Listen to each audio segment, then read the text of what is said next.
¿Sí? A veces nosotros nos preguntamos cómo es que podemos servir a Dios. ¿Sí? El título de esta predicación es Una simple zarza. Eso es algo que le sucedió a Moisés cuando apacentaba los rebaños de su suegro Jetro en Madián. Vamos al libro de Éxodo 17. Éxodo 17 de los versículos 8 al 16. Éxodo 17, 8 al 16. Amén. Amén. Se los voy a leer, sigan con su vista. Entonces vino Amalec y peleó contra Israel en Refidim. Y dijo Moisés a Josué: escógenos varones y sal a pelear contra Amalec. Mañana yo estaré en la cumbre del collado y la vara de Dios en mi mano. E hizo Josué como le dijo Moisés, peleando contra Amalec, y Moisés y Aarón y Hur subieron a la cumbre del collado. Y sucedía que cuando alzaba Moisés su mano, Israel prevalecía, mas cuando él bajaba su mano, prevalecía Amalec. A las manos de Moisés se cansaban, por lo que tomaron una piedra y la pusieron debajo de él y se sentó sobre ella. Y Aarón y Hur sostenían sus manos, el uno de un lado y el otro del otro. Así hubo en sus manos firmeza hasta que se puso el sol. Y Josué deshizo a Amalec y a su pueblo a filo de espada. Y Jehová dijo a Moisés: escribe esto para memoria de un libro, y di a Josué que raeré del todo la memoria de Amalec de debajo del cielo. Y Moisés edificó un altar y llamó su nombre Jehová Nisi. ¿Qué quiere decir esto? Jehová es mi bandera, o mi estandarte. Y dijo: por cuanto las manos de Amalec se levantaron contra el trono de Jehová, Jehová tendrá guerra con Amalec de generación en generación. Amén. ¿Sí? ¿Por qué esto sucede? Que nosotros los cristianos tenemos luchas, ¿verdad? En nuestro diario vivir. Porque todos los cristianos sabemos que a pesar de ser salvos, somos llamados a combatir contra enemigos espirituales que se van a oponer a nuestra carrera cristiana, a nuestro caminar con Cristo. Yo voy a leerles todas las citas bíblicas para que no se me distraiga. Y dice en 2 Corintios 10:4: porque las armas de nuestra milicia no son carnales, sino poderosas en Dios para destrucción de fortalezas. La palabra de Dios nos dice: vino Amalec y peleó. Los amalecitas tomaron su nombre de Amalec, nieto de Saúl, hermano de Jacob, y habitaban como nómadas en el Negev. Israel, el pueblo de Dios, tuvo su primer encuentro con sus soldados en Redifim, en el desierto. Esto es cuando salieron de Egipto. Y como resultado de esta afrenta al pueblo de Dios, los amalecitas fueron condenados por Dios al exterminio. ¿Sí? Pero no sería de inmediato. Los amalecitas derrotaron al desobediente Israel en un momento en Horma. Saúl, el rey Saúl, fracasó al no destruirlos como Dios se lo había ordenado. Posteriormente David luchó contra los amalecitas y los derrotó. Y en tiempos de Ezequías, este rey destruyó definitivamente las reliquias de los amalecitas que quedaban en la tierra. Y los descendientes finales de Agag, el rey amalecita de los tiempos de Saúl, fueron destruidos en Persia en tiempos de Esther y de Mardoqueo. Pero a través de las circunstancias que experimentó el pueblo de Israel, aprendió cómo Dios proporcionaba alimento y agua en el desierto. ¿Sí? Esto es parte de cuando salen, que no tienen que comer, y el Señor les provee el maná del cielo, les provee agua y hasta carne. ¿Recuerdan ustedes esa parte donde vienen las codornices del cielo? Cuando ellos reclaman que en Egipto comían carne. Pero también tuvieron que aprender por medio de la guerra que Dios también causaría la derrota de sus vecinos hostiles. Josué, este caudillo del pueblo de Israel, el nombre del ayudante personal de Moisés, Josué, aparece aquí por primera vez en las Escrituras. Su comisión de movilizar una fuerza militar fue parte de la preparación para el caudillaje militar en Israel que le iba a ser conferido en sus manos. En realidad en este tiempo todavía su nombre era Oseas, sí, el cual fue cambiado posteriormente a Josué en Cádiz. Cuando él fue a reconocer la tierra o fue a espiar la tierra, él todavía era Oseas. justo antes de la misión de reconocimiento en Canaán. En esta etapa Israel no podía describirse, fíjense bien, como un ejército experimentado, y militarmente no estaba para nada bien preparado e instruido. Esto sucede igual que la guerra de los 6 días, cuando le entregan la tierra a Israel en el siglo pasado. Estamos hablando de casi 80 años que sucedió esto. No tenían un ejército y se levantaron las 7 naciones árabes en contra.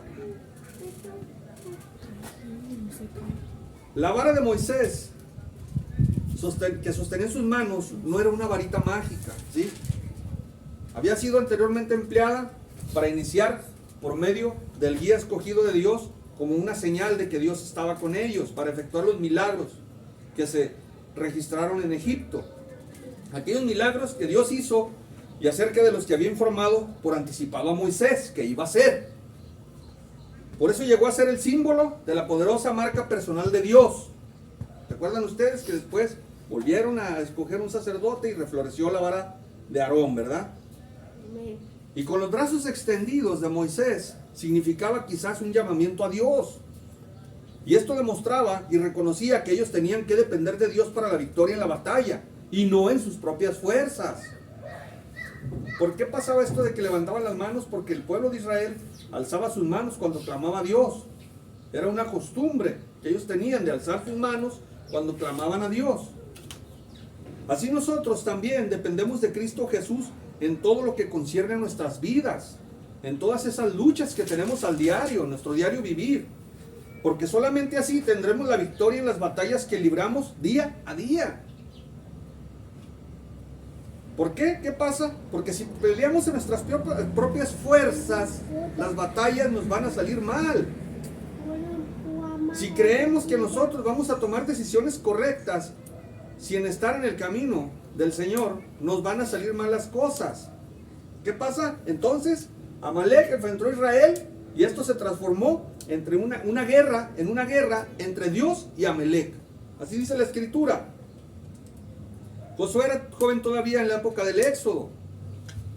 Moisés lo eligió como su ayudante personal y le dio mando de un destacamento de las tribus para rechazar a los amalecitas.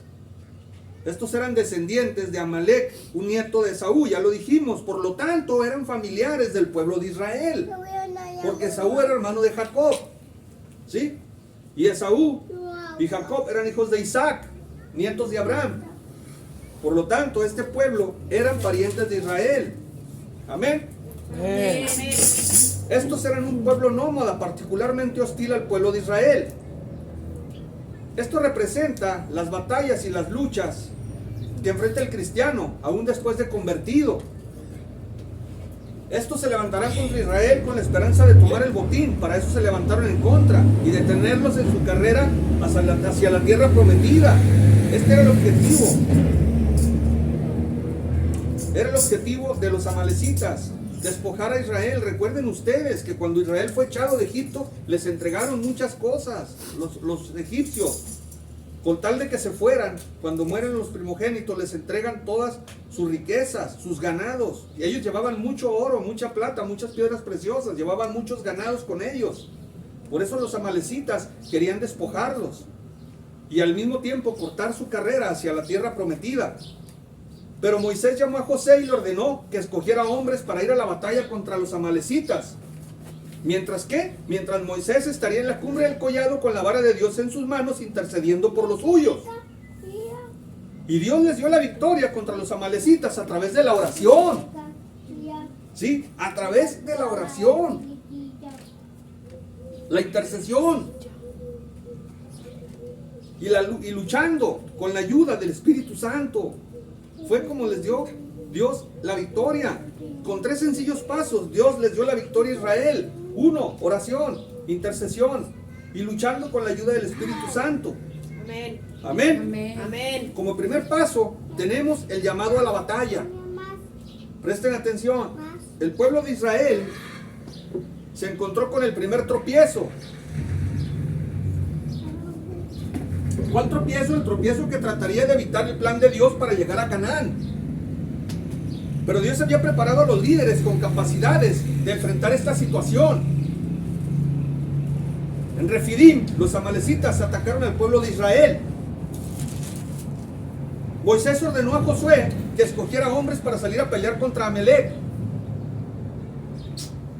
mientras él iría a la cumbre del collado con la vara de Dios en su mano.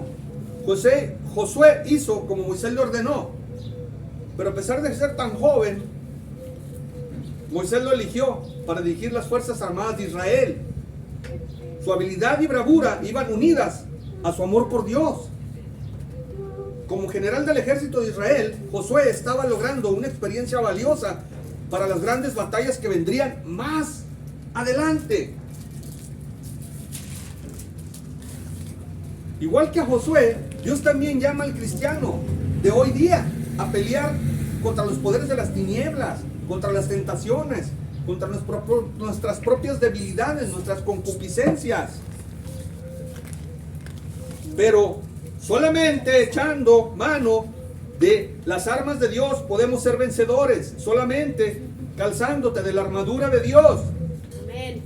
Amén. Amén. Moisés junto a Aarón y a Hur asciende a la cumbre del collado cercano, extiende sus manos al cielo y empieza a orar por Josué y por Israel, que luchaban contra los amalecitas. Moisés no pudo mucho tiempo mantener sus brazos en alto porque él ya era grande de edad, él se cansaba. Pero Dios, que tiene todo preparado para el momento oportuno, usó a Aarón y a Hur. ¿Para qué los usó? Para sostener sus brazos. Para sostener sus brazos arriba, mientras éste oraba y los guerreros ganaban la batalla.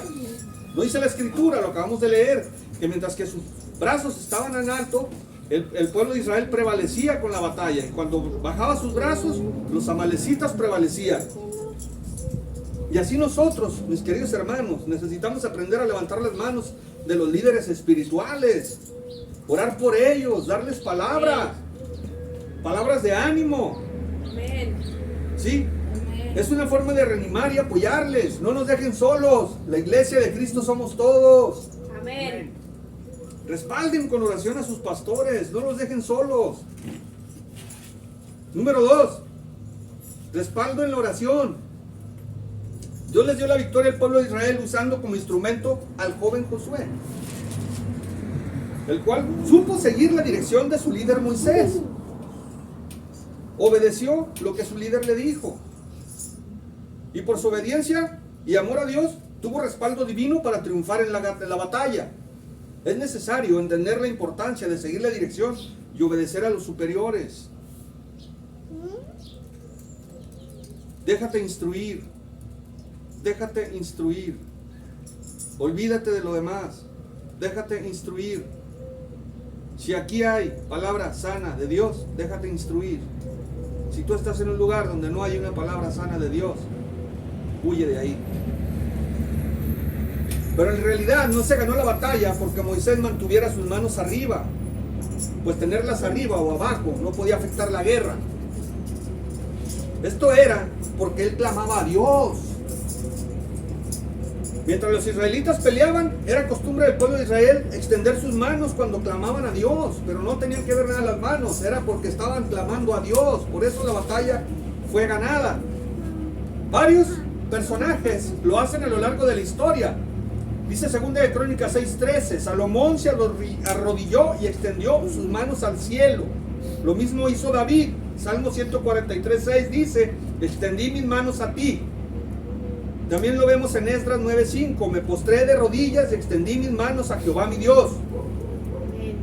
Y podemos mencionar a muchos. Esto nos indica que posiblemente la forma que optó Moisés para clamar a Dios era una manera de súplica a favor de su pueblo. Cuando Moisés alzaba sus manos con la vara extendida, Israel prevalecía. Pero cuando se cansaban, sus brazos se cansaban, dejaba de clamar porque estaba cansado tal vez, y prevalecía Amalec. Pero Josué, bajo el poder de Dios, deshizo a Amalec y a su ejército a filo de espada. Cuando la oración, escúchenme esto, cuando la oración es eficaz, viene la victoria segura. Y el sostener a otros con la oración ayuda a lograr esa victoria. Aquí la vara de Dios sugiere claramente la importancia de la oración y la fe. Los líderes responsables de la obra del Señor fracasarían si no los apoyaran con oración. ¿Con cuál oración? Con esa oración sustentadora de la iglesia.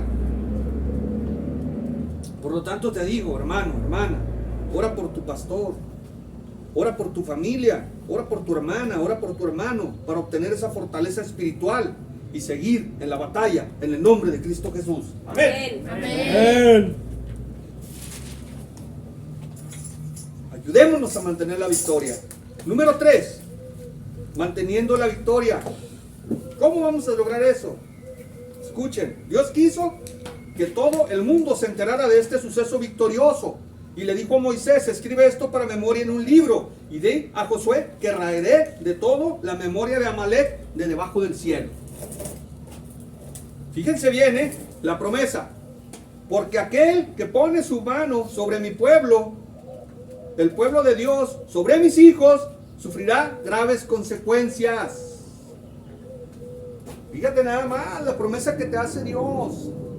Cómo estamos protegidos dentro de la atmósfera del Espíritu Santo, dentro de su amor infinito que Él tiene hacia nosotros. Dice, porque todo aquel que pone sobre mi pueblo su mano, el pueblo de Dios, ¿quiénes somos nosotros? Pueblo de Dios. El pueblo de Dios, sobre mis hijos, sufrirá grandes consecuencias. Tengan la seguridad de que si alguien se levanta en contra de un hijo de Dios, no le va a ir nada bien. Nada bien le va a ir a esa persona. Porque levantarse contra el pueblo o contra un hijo de Dios es levantarse contra Jehová mismo. Pero todo esto que sucedió no solo sería escrito en un libro para memoria de ello, sino que Dios dice que desaparecería ese pueblo cobarde de la faz de la tierra. Y esta amenaza se cumplió 400 años después. 400 años después fue cumplida esa amenaza de Dios. Este pueblo, por sus transgresiones continuas, probó ser eternamente indigno de una existencia política. Y por lo tanto, Dios dijo a Saúl, ve y destruye a los pecadores de Amalek. Eso está en 1 Samuel 15:18. Y hazles guerra hasta que los acabes, les dijo Dios. ¿Sí? Dijo Dios, hazles guerra hasta que los acabes. Dile que venga más tarde. De manera que su persistencia en el pasado fue destrucción. ¿Cuál destrucción? La destrucción final. Pero Saúl no obedeció a Dios, por lo cual fue castigado de manera severa. Recuerden ustedes que el rey Saúl fue quitado del trono por no obedecer a Dios y exterminar al pueblo. Los amalecitas fueron por fin aniquilados en la época de Ezequías. Primera de Crónicas 4, 41 al 43 dice, destruyeron a los que habían quedado de Amalek y habitaron ahí hasta hoy, ¿sí? Esto nos enseña que si somos fieles y obedientes y nos dejamos dirigir por Dios, fíjense bien, no se distraigan. Si somos fieles y obedientes y nos dejamos dirigir por Dios, nada ni nadie nos podrá hacer frente. Y tenemos una y otra vez en las Escrituras la prueba de que el pecado, sea personal o de la nación, terminó por destruirse a sí mismo. Eso es lo que provoca. Nos destruimos a nosotros mismos. En el estudio de hoy, en la predicación de hoy, nos damos cuenta que la oración trae victoria. La oración es necesaria. ¿Pero cuándo es necesaria? ¿Cuándo? Uno, cuando ataca el enemigo. Recuerden ustedes, el enemigo anda como león rugiente buscando a quien devorar. Él siempre está al acecho de todos los cristianos, de todos los seguidores de Cristo, de todas las personas que son cristocéntricas. Él siempre está al acecho de ellas. ¿Qué necesitamos? El apoyo de otros, unos de otros. Sostenernos con oración. Oren por mí, yo oro por ustedes. Hay que orar por David, hay que orar por Nancy, hay que orar por Mari, hay que orar por Ernesto, hay que orar unos por otros, hay que orar por todo el mundo. Amén. Recuerda lo que nos dijo Cristo. Hasta por lo que no nos quieren, por los vecinos. Ora por tus enemigos. Hay que darle gracias a Dios por una victoria efectiva. Moisés agradeció a Dios por la victoria y edificó un altar y llamó su nombre Jehová Nisi, que quiere decir, el Señor es mi bandera. Amén. ¿Por qué? Lo que constituiría una señal que los amalecitas que habían levantado su mano contra la bandera del Señor quedarían bajo juicio de Dios hasta ser destruidos, tal como sucedió. Así nosotros tenemos que levantar nuestra bandera y hacer ver al mundo que hemos vencido a través de la muerte y resurrección de nuestro Señor Jesucristo. Y que en el nombre del Señor podemos tener la victoria total contra el mundo, contra el demonio y contra nuestra naturaleza pecaminosa. Recordemos que el trabajo de Dios prospera con la oración y que hay necesidad de orar en unidad. Recordemos que en una ocasión ya vimos el orar a solas, tú y Dios, en tu aposento, en tu cámara secreta, en tu recámara. Pero aquí dice que recordemos que el trabajo de Dios prospera con la oración. ¿Sí? ¿Qué trabajo de Dios? Lo que Dios va a hacer a favor de nosotros va a prosperar por medio de la oración.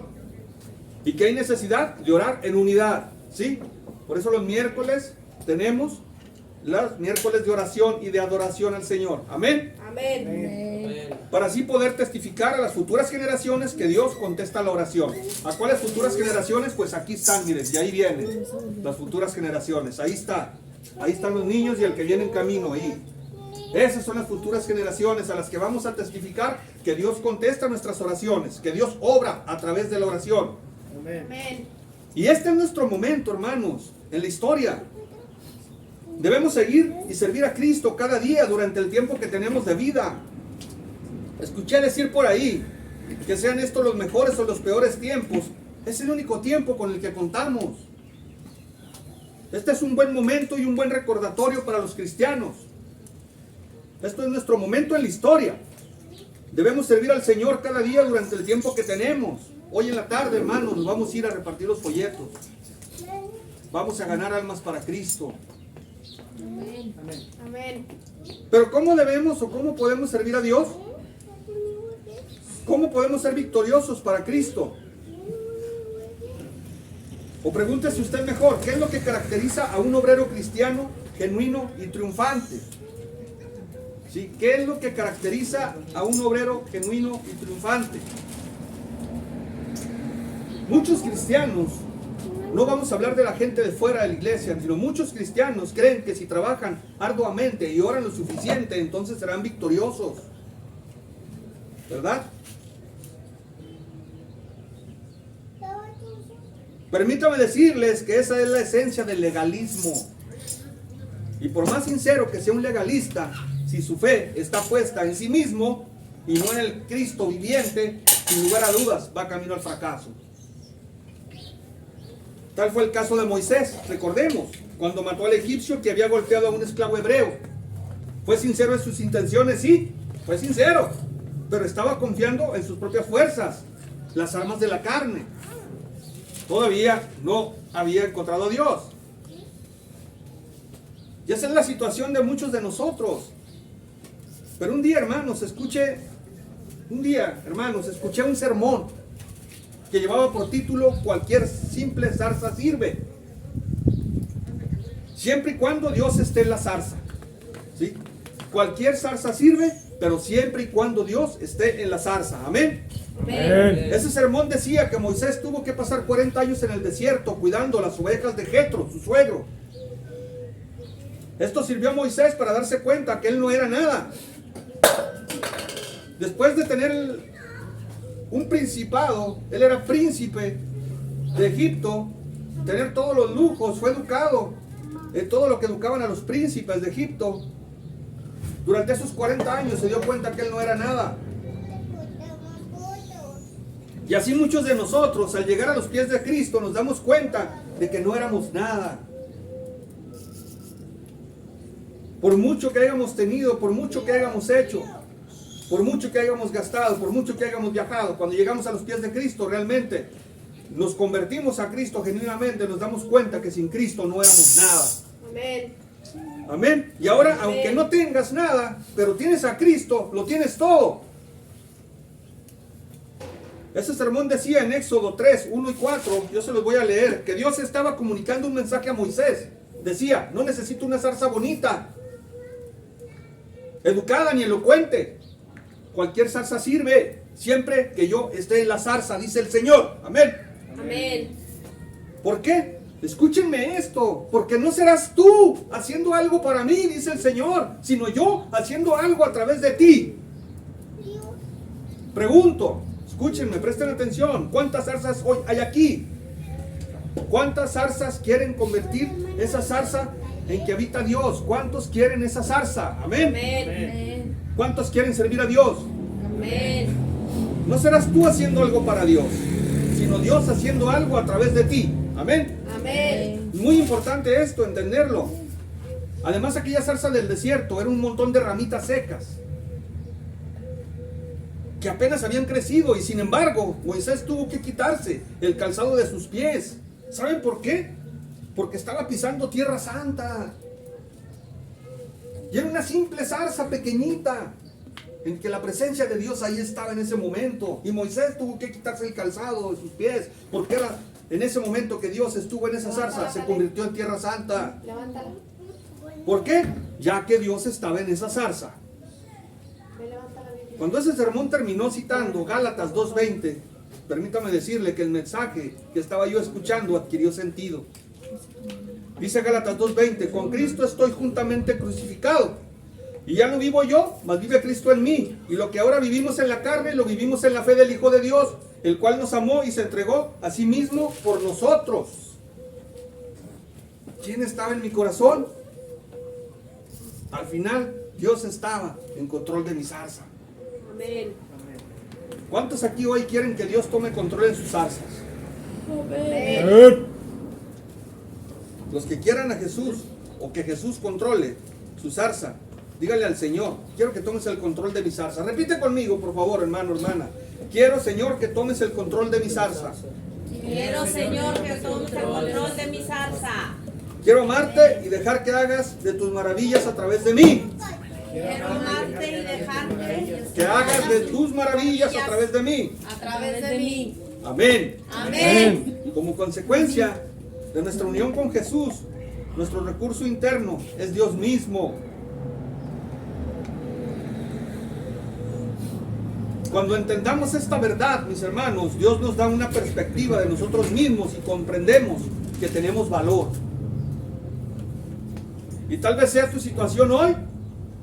Recuerde, así como no podemos conseguir la salvación a través del esfuerzo propio, porque dice en Romanos, no por obras para que nadie se gloríe, para que no diga yo hice esto, yo hice aquello, yo di, yo repartí, yo doné.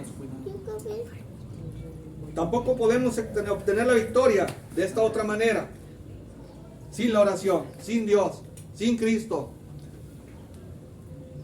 Y aunque nuestras vidas en la tierra sean cortos, nuestros días ya sean muy cortos, pueden llegar a ser grandiosos. Amén. Amén. Tendrán valor para la eternidad si tan solo renunciamos a nosotros mismos y le decimos a Dios sinceramente, Señor, toma el control de mi zarza. ¿Qué digo de mi zarza? Fíjense bien, presten atención. Señor, toma el control de mi zarza. ¿Qué digo de mi zarza? Toma el control de mi vida, toma el control de mi familia, toma el control de mis hijos, toma el control de mi esposo, toma el control de mi esposa. Es más, toma el control hasta de mi suegra y mi suegro. Por favor. Amén. Amén. Amén. Aleluya. Pónganse de pie. Pónganse de pie, por favor. Vamos a orar. Pónganse de pie, vamos a orar.